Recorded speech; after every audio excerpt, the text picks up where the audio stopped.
नमो नमः। पठत संस्कृतम जयत संस्कृतम। आज की कक्षा बहुत महत्वपूर्ण है। आज के वीडियो में हम आपका पूरा प्रवक्ता संस्कृत प्रवक्ता के 125 प्रश्नों का टेस्ट लेने चल रहे हैं और तुरंत प्रारंभ कर देंगे, जिससे कोशिश हमारी रहेगी कि पूरा 125 प्रश्न आज ही हो जाए। और यदि जहाँ से रुकेगा, जितना नहीं हो पाएगा मान लीजिए, तो हम नेक्स्ट वीडियो में वो प्रश्न भेज देंगे। और आज केवल मैं प्रश्न आपसे पूछ रहा हूँ और प्रश्न आप करिएगा और नेक्स्ट वीडियो में इसकी आंसर की मैं जारी करूंगा। पहले आज 125 प्रश्न आपके सम्मुख में बोल रहा हूँ, आप बड़े ध्यान से देखिएगा कि हम प्रश्न क्या बोल रहे हैं।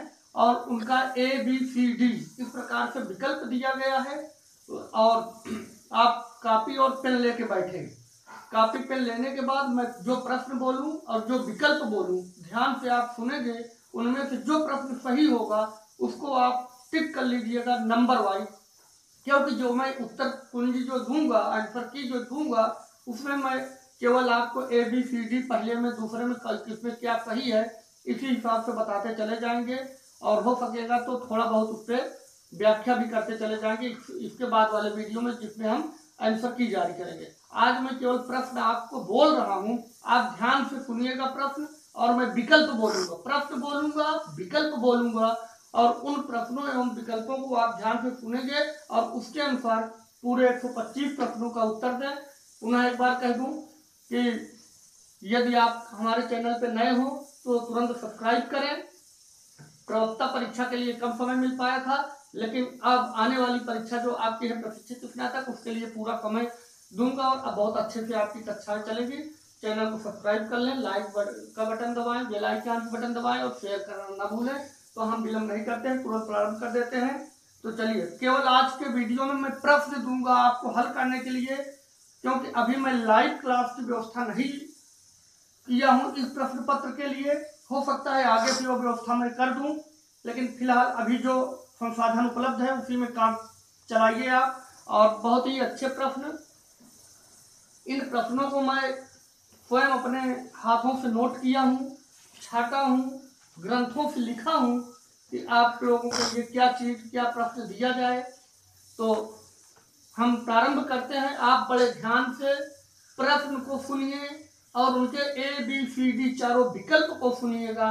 उनमें से जो विकल्प सही हो आप कापी और पेन ले करके नोट करते जाइए कि पहले में कौन विकल्प आपके अनुसार सही है, कौन दूसरे में। उसके बाद आप लोग जब मिला लीजिएगा, मैं आंसर की जो नेक्स्ट वीडियो में जारी करूंगा, तो हमें आप बताइएगा कि आप कितने प्रश्न सही कर पाए हैं। तो चलिए हम पहला प्रश्न आपके सम्मुख लेके आते हैं। पहला प्रश्न है, टिक करता जाऊंगा जिससे भूलेगा नहीं। पहला प्रश्न है, कादंबरी का सुख पक्षी पूर्व जन्म में कौन था?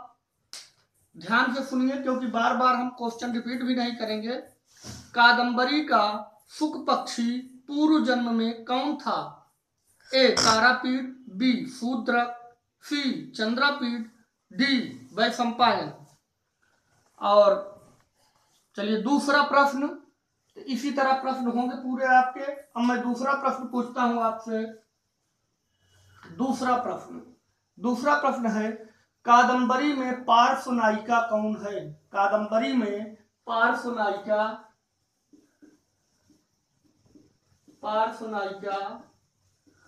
कौन है? कादंबरी में पार्श्व नायिका कौन है? विकल्प सुन लीजिए।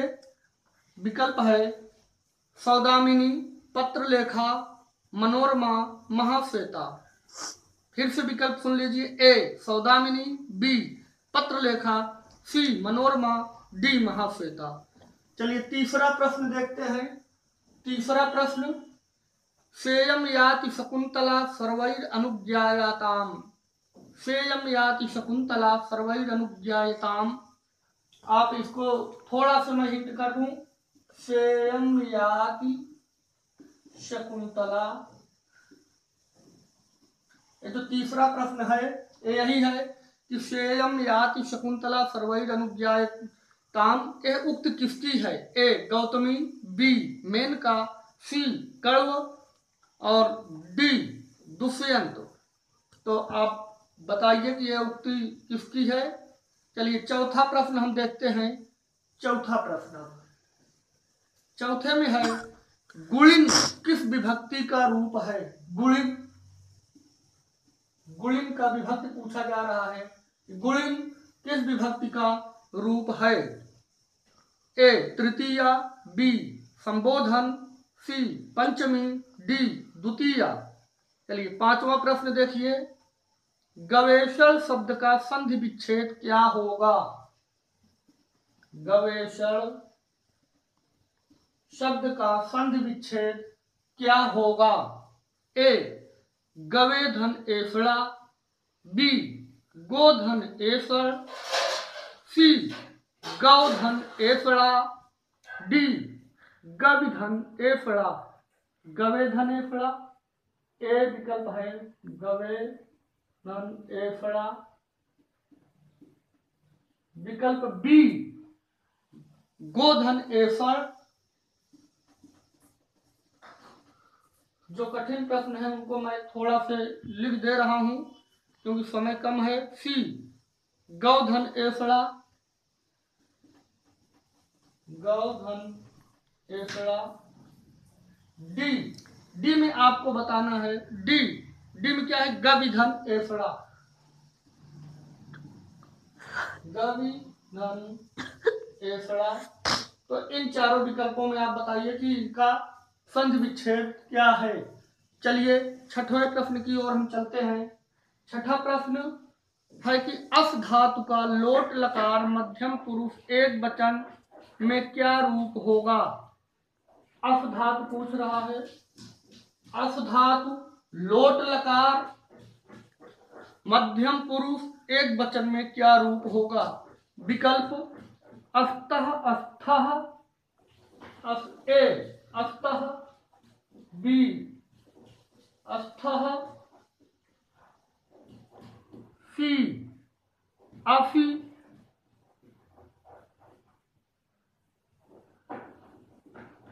डी ए भी।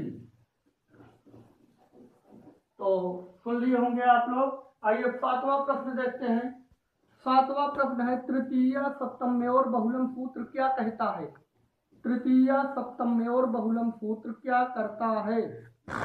क्या करता है तृतीय सप्तम्योर बहुलम?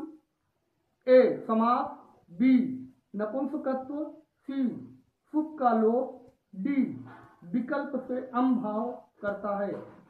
चलिए आठवां प्रश्न देखते हैं हम। जलजाक्षी का विग्रह क्या होगा? जलजाक्षी, आठवें प्रश्न में आप बताइए। जलजाक्षी का विग्रह क्या होगा? जलजाक्षी का विग्रह क्या होगा? ए जलजेषु अक्षिः यस्य, जलजेषु अक्षिः यस, जलजेषु। थोड़ा लिखना पड़ रहा है ताकि आपको दिक्कत जहां हमें समझ में आएगा हम वहां नोट कर देंगे। अक्षिः यस्य, अक्षिः यस्य। जल ए है। बी क्या है? जलजेन अक्षिः, जलजेन अक्षिः। सी है जलजे यु अक्षिणी, जलजे यु अक्षिणी। डी विकल्प है, डी जलजम च अक्षि च, जलजम च अक्षि च। इनमें आपको बताना है कि कौन सही है। जलजाक्षी का विग्रह कौन बिल्कुल ठीक है, वही आपको बताना है। चलिए नौवें प्रश्न में हम देखते हैं। नौवां प्रश्न, नौवें में है अकथितम च का उदाहरण कौन है? ये आप समझते हैं। नौवां प्रश्न देखिए, अकथितम च का उदाहरण कौन है? गाम दोग्धिपयः, बी पादेन खंजः, सी ग्रामम परितः, डी हनुमते नमः। चलिए दसवां प्रश्न देखिए, कृष के योग में कौन विभक्ति होती है? कृष, कृष के योग में कौन विभक्ति होती है? कृष के योग में ए द्वितीया, बी पंचमी, सी चतुर्थी, डी सप्तमी। आइए 11वां प्रश्न बताएं। निबंध का प्रमुख अंग है, क्योंकि आप लोगों को सिलेबस में निबंध भी है, तो आप ध्यान से देखें कि निबंध का प्रमुख अंग है। 11 नंबर प्रश्न में निबंध का प्रमुख अंग है प्रबंध, ए प्रबंध, बी उपपत्ति, सी दृष्टांत, डी उपक्रम। चलिए 12 नंबर में देखिए, 12 नंबर प्रश्न है सूत्रम धारयति इति, यह किसका लक्षण है? सूत्रम धारयति इति, सूत्रम धारयति इति, यह किसका लक्षण है? सूत्रम धारयति इति, यह किसका लक्षण है? ए नांदी, बी नेपथ्य, सी नट, डी सूत्रधार। 13 नंबर प्रश्न देखिए, नायक मुख्य रूप से कितने प्रकार के होते हैं? नायक कितने प्रकार के होते हैं? ए 4, बी 3, सी 2, डी 5। चलिए 14वें नंबर प्रश्न में देखिए, नाट्य संधियों के कितने अंग होते हैं? नाट्य संधियों के अंग पूछ रहे हैं कि नाट्य संधियों के कितने अंग होते हैं? नाट्य संधियों के कितने अंग होते हैं?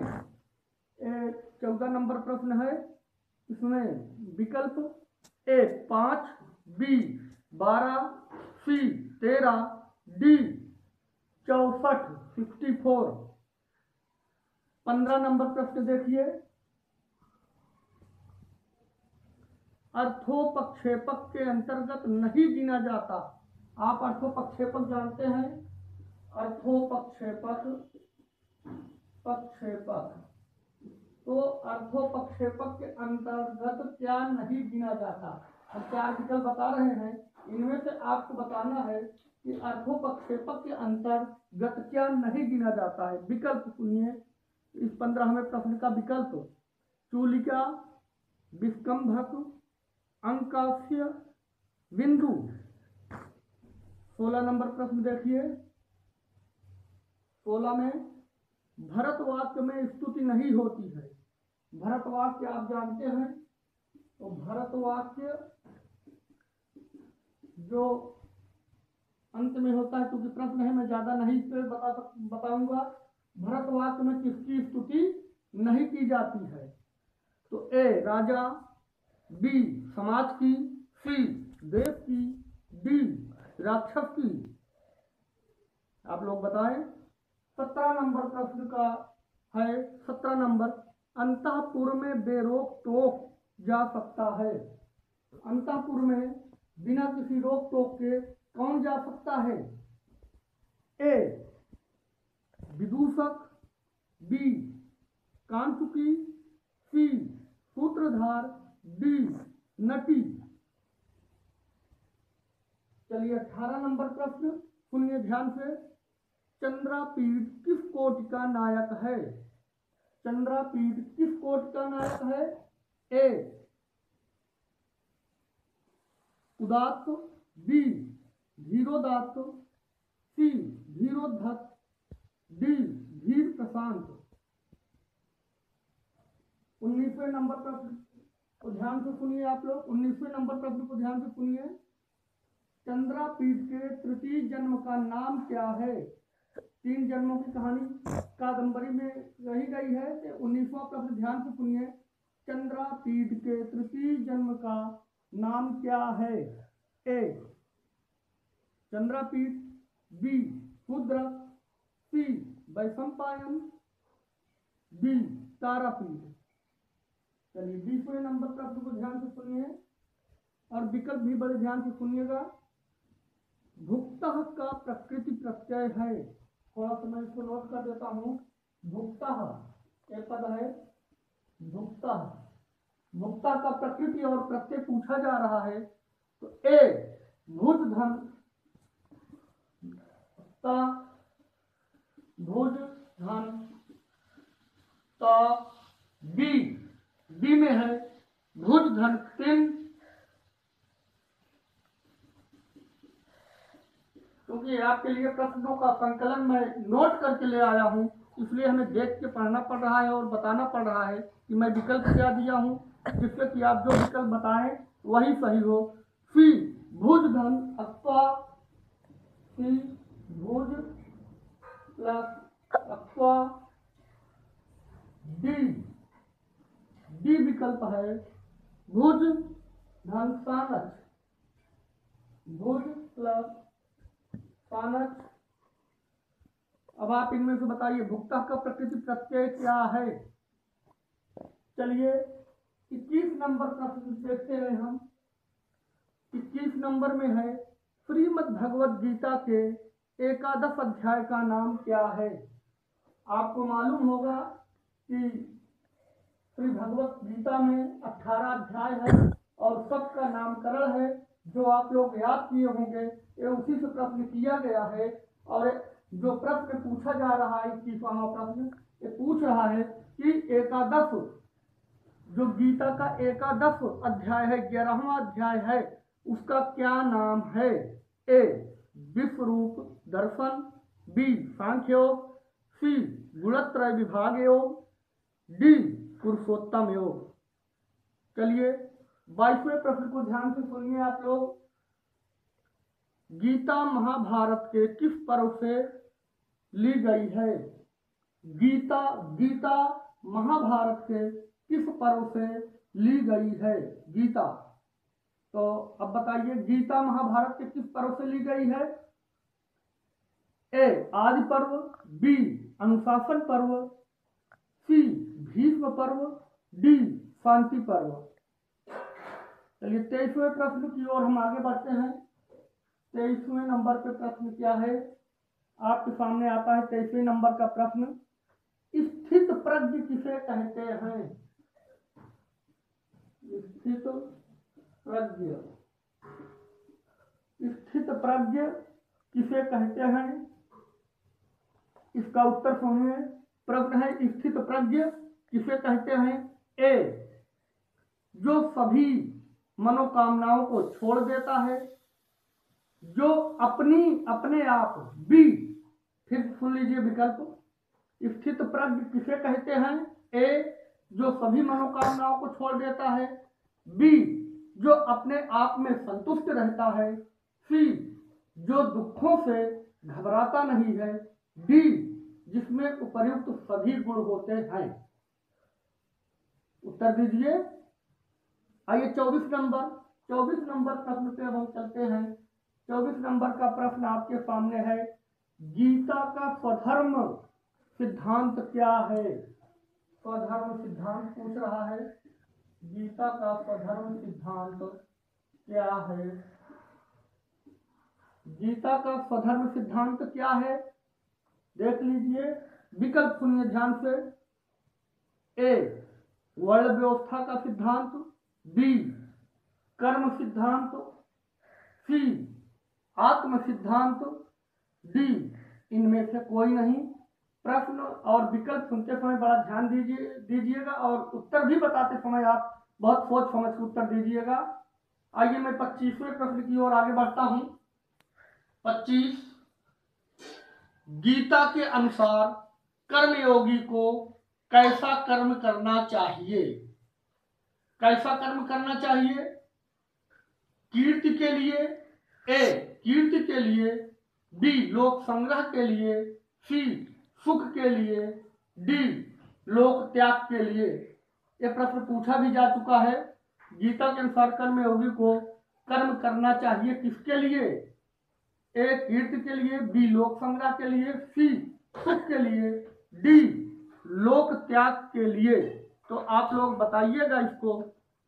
चलिए अब हम 26वें प्रश्न की ओर आगे बढ़ते हैं। 26 नंबर का प्रश्न आपके सामने प्रस्तुत है। अभिज्ञान शाकुंतल में धीवर वृत्तांत किसका उदाहरण है? धीवर वृत्तांत आपको बताए भी थे कि धीवर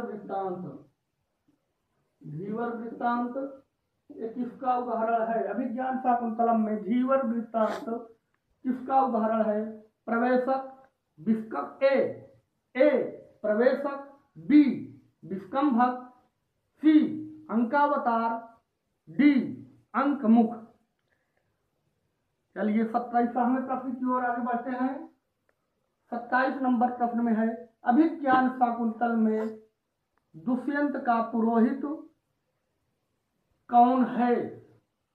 अभिज्ञान शाकुंतल में दुष्यंत का पुरोहित कौन है? तो बताइए आप लोग। ए वातायन, बी सोमरात, सी गालव, डी मारीच। तो ये सारे प्रश्न जो हम कराए हैं उन्हीं में से दे रहे हैं। हमें उम्मीद है कि आप सही करेंगे। और आइए 28वें प्रश्न की ओर चलते हैं। हम 28 नंबर प्रश्न पे ध्यान से सुनेंगे तो सब कुछ समझ में आएगा। इस समय आपका ध्यान भी एकाग्र होगा, हमें पता है। अभिज्ञान शाकुंतलम नाटक में दुष्यंत और शकुंतला के पुत्र का क्या नाम है? दुष्यंत और शकुंतला के पुत्र का क्या नाम है? आरिदमन, पुरुदमन, सर्वदमन, इंद्रदमन। फिर से सुन लीजिए विकल्प। ए आरिदमन, बी पुरुदमन, सी सर्वदमन, डी इंद्रदमन। तो आगे चलिए 29वें प्रश्न को आगे कराते हैं आपको हम। अभिज्ञान शाकुंतला में परित्याग के बाद शकुंतला कहाँ जाती है? जब अभिज्ञान शकुंतला का परित्याग हो जाता है तो वो कहाँ जाती है? ए कण्वाश्रम में, बी अत्रि आश्रम में, सी वशिष्ठ आश्रम में, डी मारीच आश्रम में। चलिए 30वें प्रश्न की ओर आगे बढ़ते हैं, ध्यान से सुनिएगा। तपोधनम वेत्सि न माम उपस्थितम। यह इस उक्ति से किसका परिचय मिलता है? तपोधनम वेत्सि न माम उपस्थितम। इससे किसका परिचय मिलता है? ए हनुमान जी का, बी भरत का, सी सर्विलक का, डी दुर्वासा ऋषि का। आइए 31वें प्रश्न को देखते हैं। यदि यथा वदति क्षितिपः तथा, यदि यथा वदति क्षितिपः तथा, यह किस काव्य में यह श्लोक है? यदि यथा वदति क्षितिपः तथा अत्वमसि किं पितुरुत्कुलया त्वया। और देखिए बताइए आप लोग। ए किसका है? राजानक और रुय्यक का, बी पंडित राज जगन्नाथ का, सी महाकवि कालिदास का, डी उत्तर रामचरित का। आइए 32वें प्रश्न को देखते हैं। अभिज्ञान शाकुंतलम के चतुर्थ अंक में लोको नियम्यत इवात्म दशांतरेषु, इस श्लोक में कौन सा अलंकार है? फिर से ध्यान से श्लोक को सुन ले। इसमें अलंकार पूछ रहा है। अभिज्ञान शाकुंतलम के इस 32वें प्रश्न में लोके नियम्यत इवात्म दशांतरेषु, इस पद्यांश में कौन सा अलंकार है? ए उत्प्रेक्षा, बी अतिशयोक्ति, सी उपमा, डी अर्थांतरन्यास अलंकार। आइए अगले प्रश्न की ओर हम देखते हैं। तो लेकिन आप लोग बहुत ध्यान सुनिएगा। नेक्स्ट प्रश्न है, तवाफ में गीत रागेण हारिला प्रसभम भीता। ये भी आपका सुनाया होगा कि तवाफ में गीत रागेण हारिला प्रसभम हता एफ राजेव दुष्यंतः सारंगेणातिदंससा। उपर्युक्त श्लोक किसका उदाहरण है? ए नांदी का, बी पताका स्थानक का, सी बिंदु का, डी प्रस्तावना का। तो आप बताइएगा। चलिए 34वें प्रश्न की ओर हम लोग अग्रसर होते हैं, पूछते हैं। 34वां प्रश्न है फिर, आप ध्यान से सुनिएगा।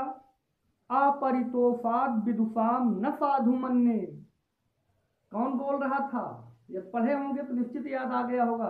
अपरितोषाद विदुषाम न साधु मन्ये प्रयोग विज्ञानम बलवदपि शिक्षितानाम आत्मन्य प्रत्ययम चेतसः। ए उत्तर रामचरितम का है, बी अभिज्ञान शाकुंतलम का है, सी किरातार्जुनीयम का है, डी शिशुपाल वधम का है। चलिए 35 नंबर प्रश्न को हम पढ़ते हैं। 35 नंबर तक पहुंचे हैं। 35 नंबर का प्रश्न है, तन्माति मात्रम मम कृत उत्कंठस्व। तन्माति मात्रम, तन्माति मात्रम, तन्माति मात्रम मम कृत उत्कंठस्व। मम कृत उत्कंठस्व। ये कह रहे हैं कि किसका कथन है? तन्माति मात्रम मम कृत उत्कंठस्व। ए शकुंतला का है, शकुंतला का है, अभिज्ञान शाकुंतलम का है। उनमें कौन कह रहा है? कश्यप, शकुंतला, गौतमी, प्रियंवदा। ए कश्यप, बी शकुंतला, सी गौतमी, डी प्रियंवदा। चलिए 36वें प्रश्न की ओर हम आगे बढ़ते हैं। 36 नंबर प्रश्न, 36 नंबर में है, अभिज्ञान शाकुंतलम के किस अंक के प्रारंभ में शुद्ध विस्कंभक का प्रयोग किया गया है? ये प्रश्न पूछे जाते हैं कि अभिज्ञान शाकुंतलम के किस अंक में शुद्ध विस्कंभक का प्रयोग किया गया है। और तो बताइए आप लोग। ए प्रथम अंक, बी द्वितीय अंक, सी तृतीय अंक, डी चतुर्थ अंक। तो ध्यान से अगर सुनते रहेंगे तो सभी प्रश्न आप अच्छे से कर ले जाएंगे। और हम आज केवल 50 प्रश्न अभी एक एक वीडियो में 50 प्रश्न अभी इसमें हल कराते हैं, क्योंकि अधिक समय हो रहा है। और इसके बाद फिर 50 प्रश्न तुरंत हम आपको देंगे। फिर 75 प्रश्न का एक दूसरा क्लास रहेगा। चलिए देखिए प्रश्न 37 नंबर प्रश्न देखते हैं हम लोग। 37, सप्तमी विभक्ति में गुरु का सही रूप क्या होगा? 35वें प्रश्न में हम देखते हैं, गुरु का पूछ रहा है। आप लोग ध्यान दीजिएगा कि सप्तमी विभक्ति में गुरु का सही रूप होगा। ए गुरवे, बी गुरौ, सी गुरुड़ा, डी गुरोह। 38 नंबर प्रश्न देखिए, प्रध्यम किस विभक्ति का रूप है? प्रध्यम, प्रध्यम किस विभक्ति का रूप है? प्रध्यम। ए द्वितीया, बी तृतीया, सी पंचमी, डी सप्तमी। चलिए 39वां प्रश्न देखते हैं। 39 नंबर प्रश्न, एति शब्द का सप्तमी एक वचन रूप क्या होगा? एति शब्द, एति, एति शब्द का सप्तमी एक वचन रूप क्या होगा? इसका सप्तमी एक वचन पूछ रहा है, ध्यान दीजिएगा। विकल्प सुनिए। एति शब्द का सप्तमी एक वचन का रूप होगा। ए पतीन, एक पतीन, बी पत्ते, और सी में है पत्तिहु, पत्तिहु। डी में है पत्यव, पत्यव। इसमें क्या सही होगा आप बताइए। और अच्छे से ध्यान से प्रश्नों को सुनिए। बहुत सुंदर प्रश्नों का एक संकलन है जो कि बहुत ही उपयोगी है। और हम आपको कुछ व्यवस्थाओं की कमी के कारण इसे बहुत अच्छे से नहीं दिखा पा रहे हैं, क्योंकि पूरा प्रश्न सहित आपको करा पाते, लेकिन मैं बहुत जल्दी वो भी कमी दूर करूंगा। पूरी कोशिश हमारी रहेगी कि बोर्ड पे हम आपको सारे प्रश्न हल कराएं, प्रश्न दें, लाइव क्लास की व्यवस्था भी कराएंगे। चलिए देखते हैं हम 40वां नंबर प्रश्न को बालक शब्द का षष्ठी बहुवचन रूप क्या होगा? बालक शब्द का षष्ठी बहुवचन रूप ए बालकान, बी बालकई, सी बालकानाम, डी बालकेभ्यः। चलिए 41 नंबर प्रश्न को देखते हैं। 41 नंबर प्रश्न में अभिषु किस विभक्ति का रूप है? अभिषु पूछ रहे हैं कि अभिषु किस विभक्ति का रूप है? विकल्प सुनिए ध्यान से। अभिषु किस विभक्ति का रूप है? अभिषु 41 नंबर प्रश्न है। ए सप्तमी, बी षष्ठी, सी तृतीया, डी चतुर्थी। चलिए 42 नंबर प्रश्न को देखिए। 42 नंबर इष्टुना इष्टु के अनुसार संधि रूप कौन होगा? मैं 4 विकल्प दिया गया है। इष्टुना इष्टु के अनुसार इस सूत्र का प्रयोग किस विकल्प में हुआ है? आपको यही बताना है इस 42वें प्रश्न में। ए तट्टिका, बी सच्चित, सी विष्णुः, डी रामश्चिनोति। आप समझ गए होंगे। चलिए 43 प्रश्न देखते हैं। 43 पे क्या है? तुम कानपुर जाओ का सही संस्कृत रूप क्या होगा? तुम कानपुर जाओ, इसका संस्कृत में सही रूप क्या होगा? तुम कानपुर जाओ। ये प्रश्न संख्या है 43। ए गच्छ त्वं कर्णपुरम, बी कर्णपुर त्वं गच्छेत्, सी कर्णपुरम त्वाम गच्छ, डी त्वाम कर्णपुरम गच्छेय। चलिए 44 प्रश्न हम देखते हैं। 44 91 का संस्कृत शब्दात्मक रूप क्या होगा?